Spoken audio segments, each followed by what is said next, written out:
Buenos días, tengan todos ustedes bienvenidos nuevamente. Es una bendición estar con ustedes. Vamos el día de hoy a tocar un tema que desafortunadamente poco se toca en las iglesias de hoy. Se toca más en el mundo secular, se toca mucho más en libros, en películas, en historias, en periódicos, que en la iglesia, siendo que este mensaje que vamos a tratar hoy, es la parte culminante de la historia de la creación. Es el momento de victoria total, completa, absoluta, eterna de nuestro Señor. Vamos a hablar acerca del fin del mundo. Precisamente es el tema. El tema se llama El fin del mundo, realidad o ficción. Oremos.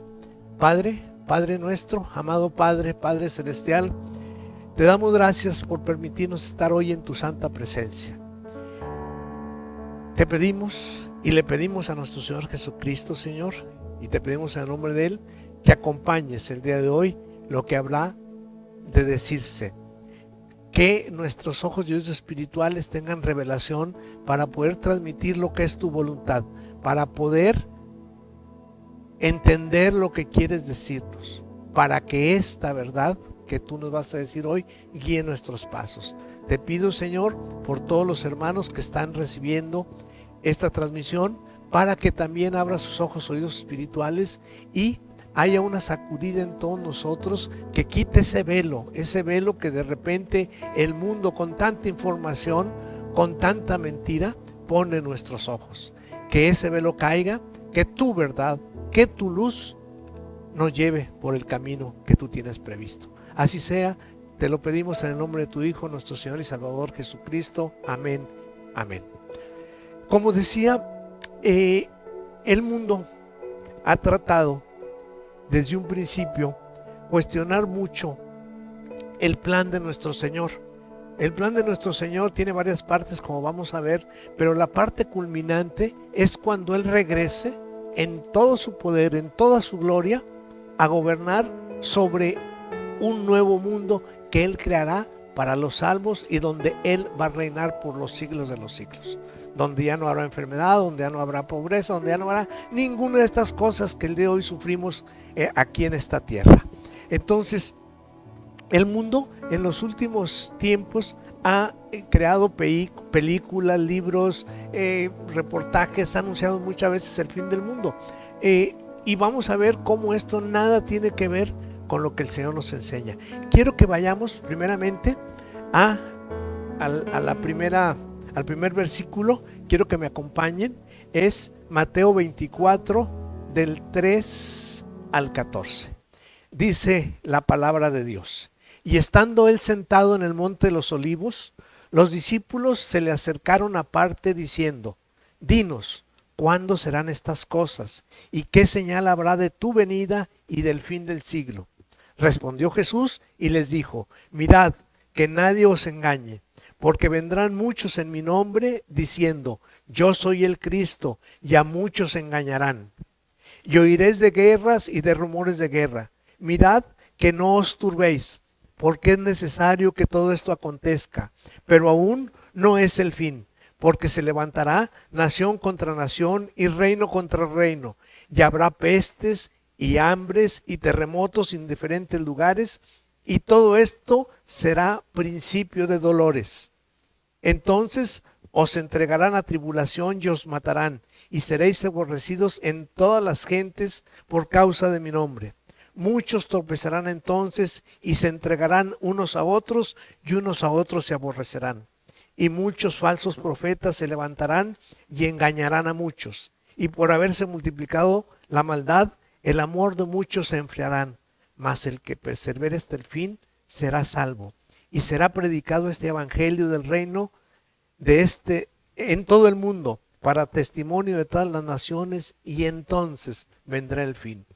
Aquí nuestro Señor Jesús está ya en la última etapa de su ministerio. Acaba de discutir ahí con los filisteos, con toda esta gente, ¿verdad? Con los sacerdotes, donde lo cuestionan, y se retira del templo. Al salir del templo, los apóstoles les llama la atención y les señalan a Jesús la grandeza del templo de Jerusalén, que en aquel entonces era el máximo templo de cualquier dios en ese tiempo. No había un templo más lujoso, más grande, más imponente que ese templo en ese momento. Y el Señor les dice, ¿ven esto? No quedará piedra sobre piedra. Y ellos se asombran, ¿cómo? Pues si es el lugar donde se adora a Dios, es el lugar donde viene Dios, ¿verdad? ¿Y cómo algo tan grandioso puede ser destruido? No pasa mucho tiempo, en el siglo 70 aproximadamente, es destruido total, completa, absolutamente, y efectivamente, como lo había dicho nuestro Señor, no queda piedra sobre piedra. Pero también le preguntan, bueno, Señor, pues para ellos eso representaba el fin del mundo, que destruyeran Jerusalén y destruyeran su templo. Dice, bueno, Señor, ¿cuándo va a pasar esto? El Señor les había hablado muchas veces de su partida, de su muerte, de su resurrección, y de que tenía un reino de Dios, que iba a preparar una morada para ellos, que se iban a sentar a la mesa en el reino de su Padre, pero aún los apóstoles no lograban asimilar todo lo que nuestro Señor estaba tratando, les estaba diciendo, ¿verdad? Todavía no estaban siendo abiertos totalmente sus ojos y oídos espirituales. Aún, lo vamos a ver en un momento más, no habían recibido el Espíritu Santo, que es aquel que nos da total discernimiento. Entonces Él les dice, habrá muchas señales. ¿Qué señales habrá, verdad? Y Él le dice, van a ser muchas, ¿verdad? Guerras, rumores de guerras, ¿verdad? Va a haber, se levantará nación contra nación, habrá pestes, habrá plagas, habrá muchas cosas, dice, pero todavía es apenas el inicio.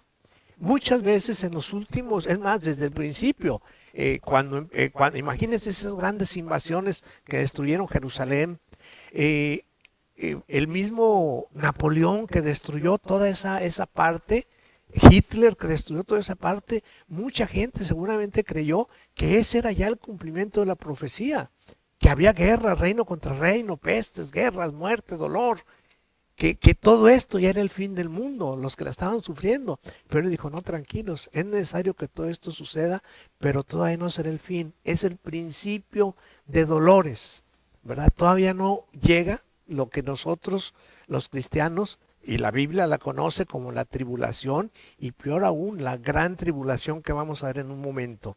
Dice, entonces, los perseguirán. Esto ya está sucediendo, ¿verdad? En varias partes del mundo, sobre todo en Oriente, están persiguiendo a los hermanos que profesan la fe cristiana, los hermanos que tienen una Biblia, los hermanos que tratan de congregarse. Y estoy hablando de muchos países, estoy hablando de China, estoy hablando de Irán, Teherán, muchos países de esa parte del mundo están ejecutando persiguiendo y ejecutando a familias enteras por predicar, practicar y creer en nuestro Señor. Entonces le dice él, habrá otra de las partes que se está cumpliendo esta profecía, es que habrá muchos falsos profetas. En los últimos años y desde aquel entonces, dice él, muchos vendrán en mi nombre y engañarán a muchos y se multiplicará la maldad.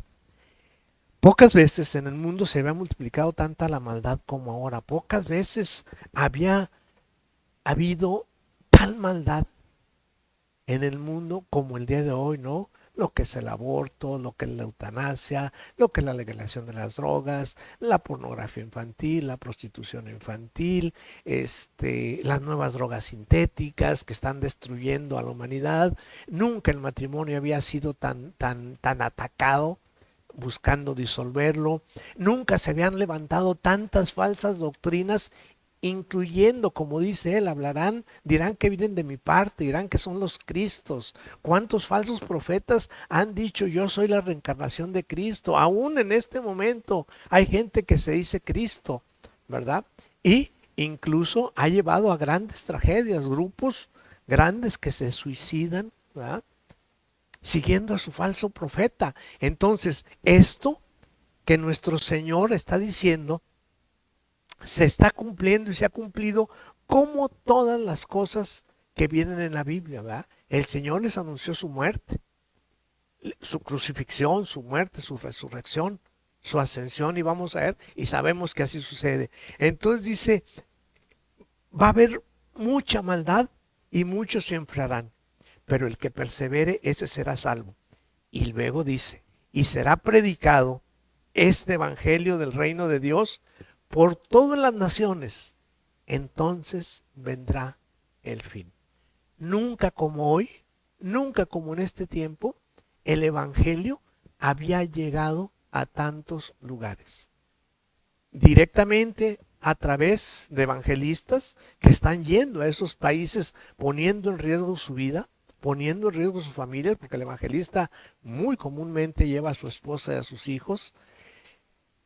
Pocas veces el evangelio había llegado tanto a través precisamente de este medio en el que ustedes y yo estamos comunicándonos, a través del internet, a través de todas las redes sociales, a través de estos medios electrónicos. Entonces, esto empieza a cumplirse. Estas señales de los últimos tiempos, de las enfermedades, de las pestes, de los terremotos, de predicar el evangelio en todo el mundo, esto nunca había sucedido. Esta última parte dice el Señor, se va a predicar el evangelio en el resto en todo el mundo, es algo que apenas en estos momentos está sucediendo. Empezó el siglo pasado, sobre todo a través de los evangelistas norteamericanos y ingleses que fueron a muchas partes del mundo, pero respetando el trabajo que hicieron, que fue magnífico, no se compara con la cobertura que el día de hoy tiene el evangelio a través de los medios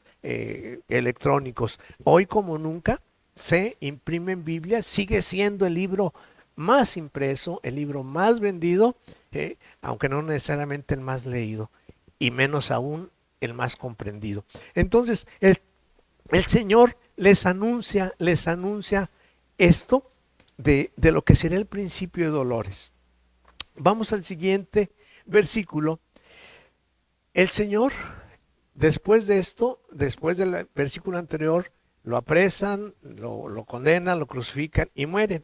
Pero el Señor, tal y como había prometido, regresa y se entrevista con ellos. Durante 40 días, el Señor se revela, se revela reencarnado como Dios hecho hombre y que había resucitado por obra y gracia del Espíritu Santo, y les demuestra que todo lo que había dicho era cierto, que Él tenía poder sobre la vida y sobre la muerte, que Él no había sido apresado, Él se había entregado porque Él así lo había decidido. Él dice, nadie me quita la vida, yo la doy porque tengo poder. Y la tomo porque tengo poder para tomarla. Entonces el Señor viene con todo su poder y se les aparece en varias ocasiones y les enseña cosas más profundas que en ese momento los apóstoles, ya con el entendimiento un poco más abierto, empiezan a entender, porque incluso le dicen, ahora sí entendemos porque nos hablas claramente en estos 40 días. Pero el Señor en este versículo está a punto de volver a irse de este plano, de esta tierra, ¿verdad? Y después de una serie de enseñanzas, Él les dice, vamos a Hechos 1, del 8 al 11, dice, pero recibiréis poder cuando haya venido sobre vosotros el Espíritu Santo, y me seréis testigo en Jerusalén, en toda Judea, Samaria y hasta lo último de la tierra. Y habiendo dicho estas cosas, viéndolo ellos, fue alzado y le recibió una nube que lo ocultó de sus ojos. Y estando ellos con los ojos puestos en el cielo, entre tanto él se iba, he aquí se pusieron junto a ellos 2 varones con vestiduras blancas, los cuales también les dijeron, varones galileos, ¿por qué estáis mirando el cielo? Este mismo Jesús que ha sido tomado de vosotros al cielo, así vendrá como le habéis visto ir al cielo. He aquí que nuestro Señor, a través de los ángeles, estos seres vestidos de blanco eran ángeles, ¿verdad? Les confirman la noticia que Cristo y una y otra vez les había dicho: volveré, habrá un juicio, habrá un fin del mundo, esto terminará, habrá gran tribulación y habrá cielos y tierras nuevas y yo gobernaré y el mundo será como todo mundo en algún momento, yo creo, lo hemos añorado. Yo creo una de las aspiraciones del ser humano es decir: caray, ¿cuándo el mundo será justo? ¿Cuándo el mundo dejará tener tantas cosas malas, tanto dolor, tanta tristeza, tanta enfermedad? Eso está prometido, y así como todas estas cosas se han cumplido, ese mundo, hermano, si tú estás en el camino, llegarás a vivirlo, llegarás a disfrutarlo, a estar junto al Señor, frente al Señor, con el Señor, por los siglos de los siglos. Entonces Él les dice: ya fue tomado al cielo, pero Él va a volver. Así como lo ven irse, Él va a volver. Entonces, ellos reciben ahí la promesa del Espíritu, de recibir el Espíritu Santo, que lo hacen en el Pentecostés, a los 50 días, 10 días después que el Señor se va y 40 días después de que es muerto, en el Pentecostés, donde incluso empiezan a hablar lenguas, empiezan a recibir toda la enseñanza y toda la revelación de nuestro Señor. Entonces, en Mateo 24, 21, 22, también habla acerca de este fin del mundo, de esta gran tribulación. Dice Mateo 24, 21, 22, porque habrá entonces gran tribulación, la cual no ha habido desde el principio del mundo hasta ahora, ni la habrá. Y si aquellos días no fueran acortados, nadie sería salvo. Mas por causa de los escogidos, aquellos días serán acortados. Aquí, Mateo también confirma la revelación de que va a haber gran tribulación como nunca la ha habido ni la habrá, dice. Como nunca la ha habido ni la habrá. Y el Señor va a cortar esos días por misericordia a los que se arrepientan, a los que lo acepten, a los que se den cuenta que todo lo que el Señor predicó, que todo lo que el Señor dejó en su testamento por escrito es cierto, y que así como se han cumplido una a una las profecías cientos, miles de años después, esta se va a confirmar. Dice en 2 de Pedro 3, capítulo 3, esta cita no va a aparecer en la pantalla. Dice: en los postreros días vendrán burladores, andando con sus propias inclinaciones y diciendo y cuestionando: ¿dónde está esa promesa? Pues no, que se iba a acabar el mundo. ¿Cuántas veces han dicho que se va a acabar el mundo y no se acaba? Porque desde el día que los padres durmieron, todas las cosas permanecen así desde el principio de la creación. Estos ignoran, porque así les parece, que en el tiempo antiguo fueron hechos por la palabra de Dios los cielos y también la tierra y todo lo que está en ella. Por lo cual, ¿verdad? Así como el Dios lo creó y existen ahora, por esa misma palabra están guardados para fuego en el día de juicio y de la perdición de los hombres incrédulos. Mas no ignoréis que esto no es tardanza del Señor, que para Él un día es como 1000 años y 1000 años como un día. El Señor no está retardando su promesa, según algunos piensan, sino que es paciente con nosotros, porque no quiere que nadie se pierda, que todos procedan al arrepentimiento, dice la palabra en 2 de Pedro.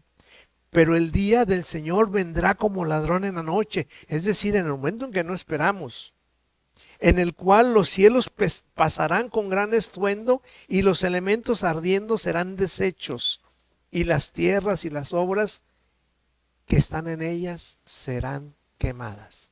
Nuevamente aquí Pedro dice: es que esto no va a quedar nada, absolutamente nada.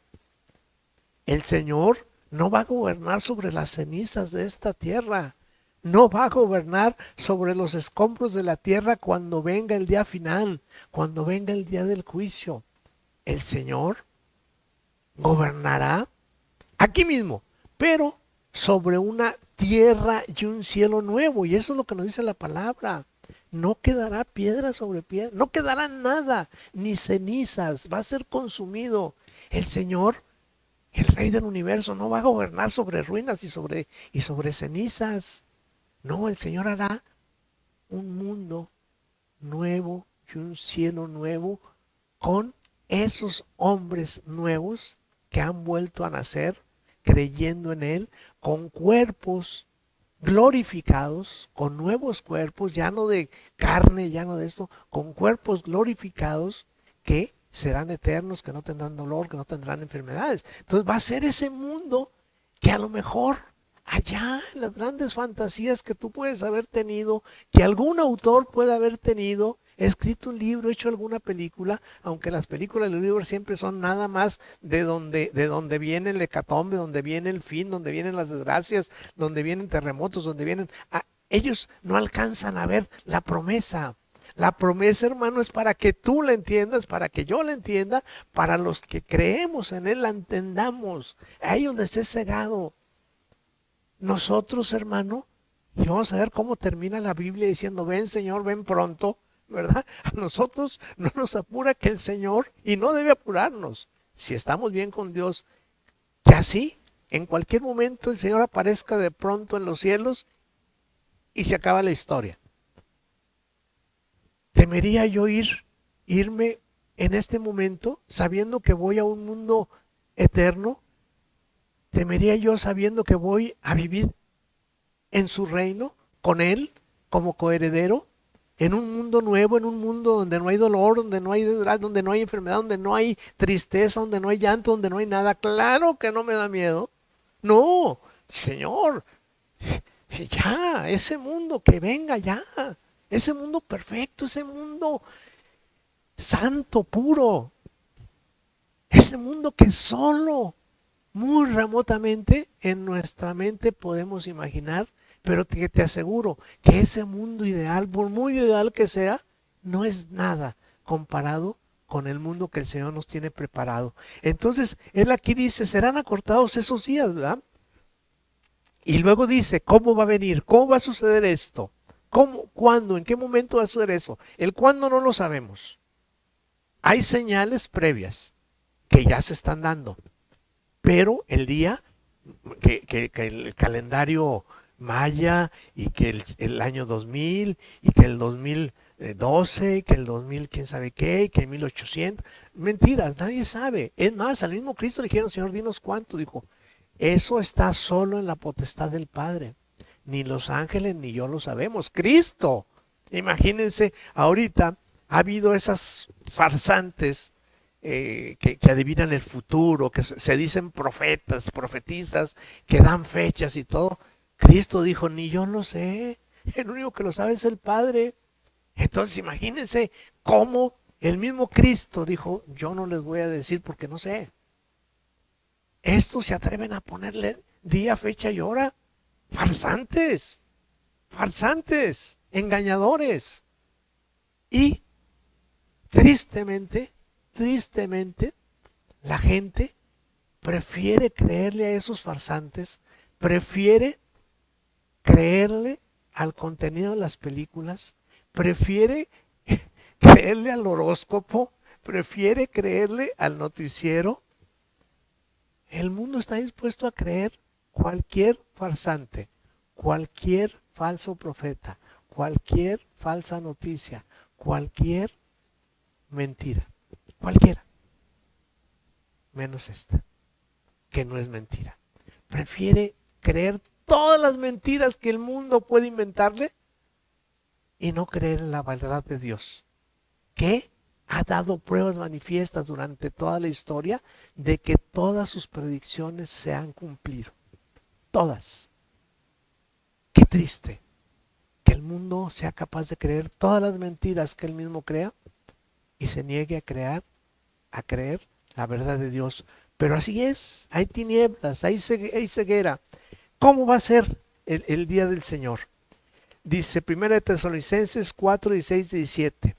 Dice, porque, dice la palabra del Señor, porque el Señor mismo, con voz de mando, con voz de ángel y con trompeta de Dios, descenderá del cielo, y los muertos en Cristo resucitarán primero, y luego nosotros los que vivimos, los que hayamos quedado, seremos arrebatados juntamente con ellos en las nubes para recibir al Señor en el aire, y así estaremos siempre con el Señor.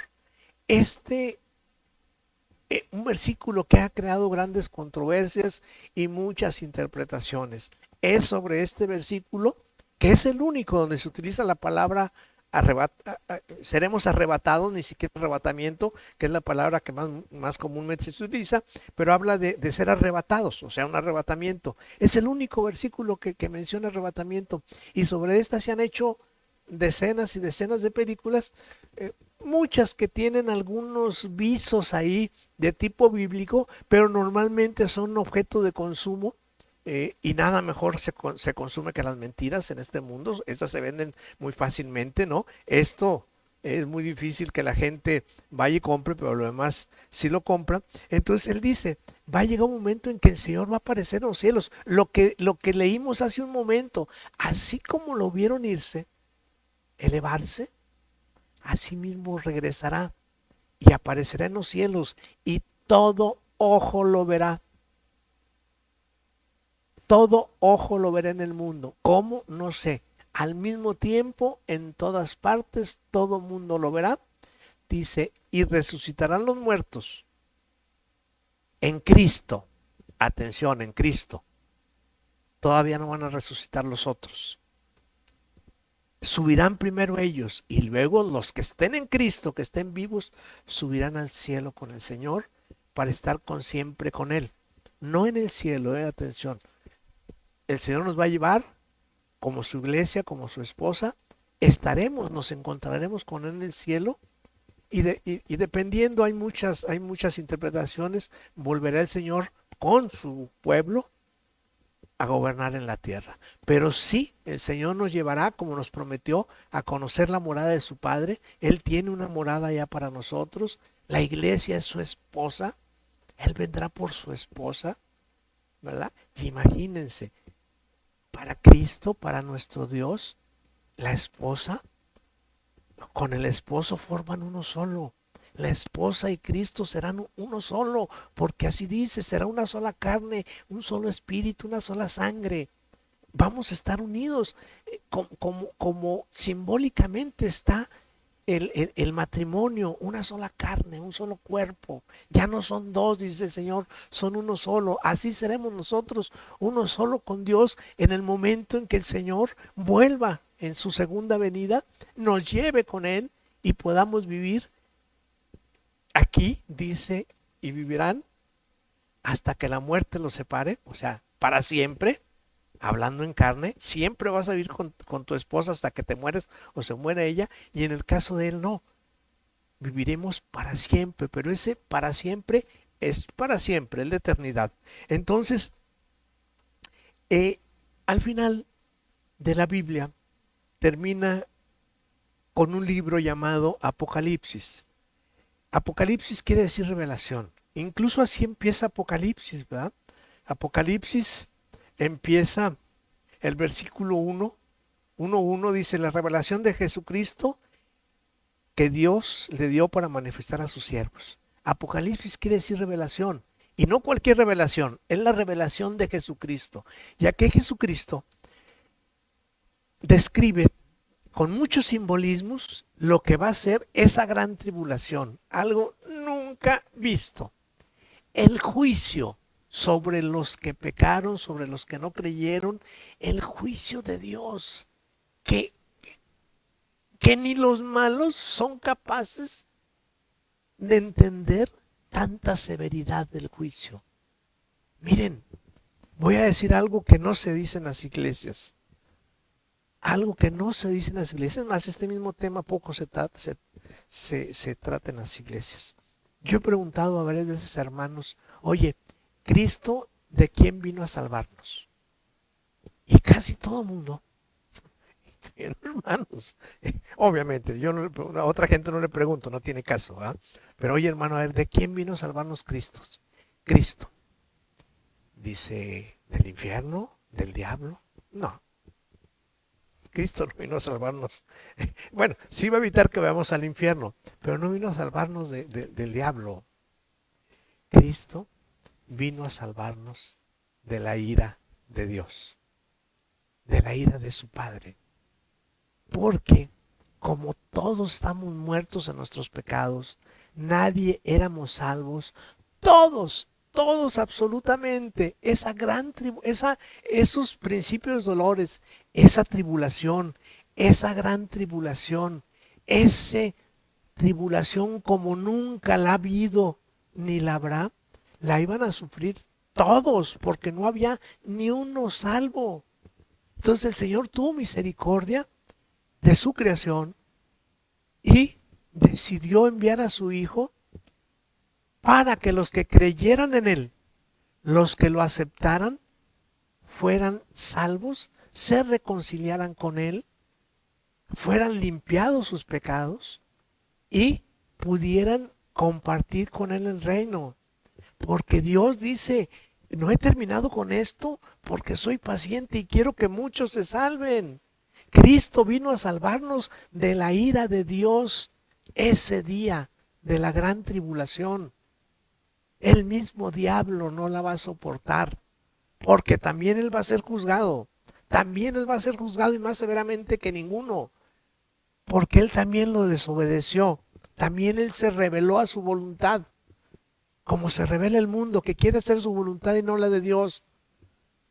El diablo, hermanos, no va a ser el carcelero del infierno. Este es otro tema, lo tocaremos. Nada más quiero terminar la idea. El diablo no va a ser el que va a estar atormentando a los pecadores. No, el diablo va a ser uno más de los atormentados. Él no va a tener potestad ni en ninguna parte, ni en el infierno. El diablo va a ser el principal prisionero y el principal castigado. Ese infierno donde nos dibujan a demonios atormentando a los pecadores. No, no. Ellos van a ser un prisionero más y de los prisioneros que más severo juicio van a tener, porque nosotros humanos somos creación de Dios, pero ellos eran ángeles. Ellos eran ángeles. Ellos sí conocían a Dios. Tú y yo podemos haber dudado porque no lo conocíamos, pero ellos lo vieron. Ellos vieron su poder y su gloria. Por eso el infierno está preparado para los diablos, pero no como carceleros. Van a ser los principales prisioneros y los que más castigo severo van a recibir. Esto no se predica mucho en las iglesias, ¿verdad? Y si hay alguna duda, en la página aparecen teléfonos o demás. Podemos con gusto ampliar la información. Uno de estos días haremos. Difícil que poco se toca. Entonces, cuando el apóstol Juan, el discípulo favorito, el discípulo amado, se define el mismo, ese que se acostaba en el regazo, o sea, se apoyaba en el pecho del Señor, el jovencito, el único que estuvo al pie de su cruz, ¿verdad? Todos los demás habían huido. Él pudo estar ahí porque era un jovencito, como que difícilmente iban a atentar contra él. Acompañó a la madre de nuestro Señor.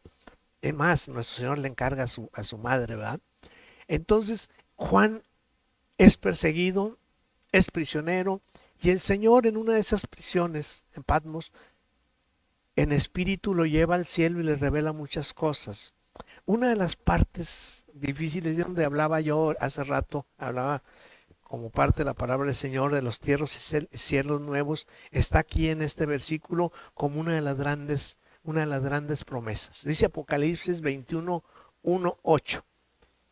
Dice, y vi un cielo nuevo y una tierra nueva, porque el primer cielo y la primera tierra pasaron, o sea, desaparecieron, y el mar ya no existía más. Y yo, Juan, vi la santa ciudad, la nueva Jerusalén, descender del cielo de Dios, dispuesta como una esposa ataviada para su marido. y oí una gran voz del cielo que decía: He aquí el tabernáculo de Dios con los hombres, y Él morará con ellos, y ellos serán su pueblo, y Dios mismo estará con ellos como su Dios. Enjugará Dios todas las lágrimas de los ojos de ellos, y ya no habrá muerte, ni habrá más llanto, ni más clamor, ni más dolor, porque las primeras cosas pasaron. Hermano, esta es la promesa. Esta es la promesa de nuestro Dios Todopoderoso, del Creador del cielo y de la tierra. Esto, hermano, contiene la historia de la victoria de Dios, desde cómo Él creó, desde antes de la creación del cielo y de la tierra, de la creación tuya y mía, de cómo el mundo pecó, de cómo el mundo cayó, de cómo nuestro Señor Jesucristo nació, creció, predicó, murió, resucitó, volvió al cielo, y cómo preparó todo el camino para que a través de su palabra muchos sean salvos y muchos tengamos entrada a su mundo. Esta es la historia, hermano, donde podemos nosotros darnos cuenta que nos describe la victoria del Señor por los siglos de los siglos. Ya nunca más, nunca más. Esta es por los siglos de los siglos. Esta Biblia te señala desde un principio, ¿verdad?, la existencia de Dios creador, el nacimiento de un Dios encarnado que vino a salvarnos, a borrar nuestros pecados, su muerte y su resurrección, anuncia su segunda venida y la instauración de un cielo y una tierra nueva. Hermano, yo no sé si a ti te gusta el fútbol. A mí me gusta. Qué giro tan, qué brusco giro, ¿verdad? Pero cuando el equipo al que hoy voy ganó uno de los campeonatos de manera muy emocionante, en ese momento estaba yo así, ¿no?, nervioso. Eran los últimos minutos, iban perdiendo por 2 goles, faltaban 3 minutos. Ya todo el mundo decepcionado, ya no pudo hacerse nada, esto se acabó, faltan 3 minutos y faltan 2 goles. Pum, un gol, pum, otro. Todo el mundo como loco, se ganó el campeonato. Se pudo ganar el campeonato después de ese partido. Pero sufrí en un momento en que estaba viendo el juego. En el juego se sufre. Los aficionados sufrimos. Pero, ¿saben qué? Esto, hermanos, es la repetición del juego. Este juego ya fue jugado. La existencia del mundo, la creación del mundo, el fin del mundo, es una película que Dios ya hizo y Él conoce cómo inicia, por dónde pasa y dónde termina, y sabe cuál es el final, y el final es feliz para ti, para mí, para los que creemos en Cristo, para los que aceptamos su redención, los que aceptamos reconciliarnos con Él. Tú y yo ya sabemos el final de la película. Ya sabemos que nuestro equipo va a ganar, que tú y yo somos de ese equipo triunfador, que tendremos la corona, el campeonato, que viviremos con el triunfador por los siglos de los siglos. Ya nada puede apurarte, hermano, ya nada puede, porque nos espera. Puedes volver a ver ese partido y te aseguro que ya no vas a sufrir. Puedes estar viendo lo que pasa en el mundo, pero ya sabes en qué termina. Y sabes que termina como triunfador tu Dios, mi Dios, y tú eres parte de ese triunfo. Tú vas a vivir con Él, vas a disfrutar de ese reino. Hermanos, de veras, lo que nos espera, hermanos, es algo glorioso, ¿verdad? Algo glorioso. Quiero terminar como termina los últimos versículos de Apocalipsis, que es el último libro de la Biblia, en sus 22 capítulos, donde dice, por eso mi necesidad de predicar este tema hoy, porque hay muchos temas que no se predican en las iglesias, que se tiene información falseada y información de otras fuentes, Por eso quise tocar este tema hoy, que no se agotó. Este tema es inagotable, pero bueno, quise enseñarlo. Dice, si alguno quitara las palabras del libro de esta profecía, se refiere a la Biblia, Dios quitará su parte del libro de la vida y de la santa ciudad y de las cosas que están escritas en este libro. El que da testimonio de estas cosas dice, Cristo da testimonio, ciertamente vengo en breve, dice Jesús. Amén. Sí, ven, Señor Jesús. Y termina, la gracia de nuestro Señor Jesucristo sea con todos vosotros. Amén. Esta es la despedida. Pero lo último que dice es que el que da testimonio de estas cosas, que es Cristo, dice, ciertamente vengo en breve. Esa es la promesa de nuestro Señor Jesucristo. Ciertamente vengo en breve. Hermano, alégrate, alégrate. Nuestro Señor viene pronto. Nuestro Señor viene a llevarnos a esa tierra, a ese cielo nuevo, donde Él será nuestro Dios y nosotros su pueblo, en gozo, en plenitud, en paz, en todo, hermano, en esa gloria eterna que nos prometió. Que Dios te bendiga, hermano. Oremos para despedir este servicio. Padre, gracias porque estas promesas que el día de hoy reafirmamos en tu palabra, Señor, nos hacen sentirnos triunfadores como lo que somos, como tú, triunfadores en ti, que ninguna tribulación de este mundo se compara con lo que tú nos prometes y con lo que nos espera. Confiamos en ti, tenemos certeza en ti. Ven, Señor, ven pronto. Así sea, en el nombre de tu Hijo, nuestro Señor Jesucristo. Amén, amén y amén. Nos vemos la próxima semana. Bendiciones para todos ustedes.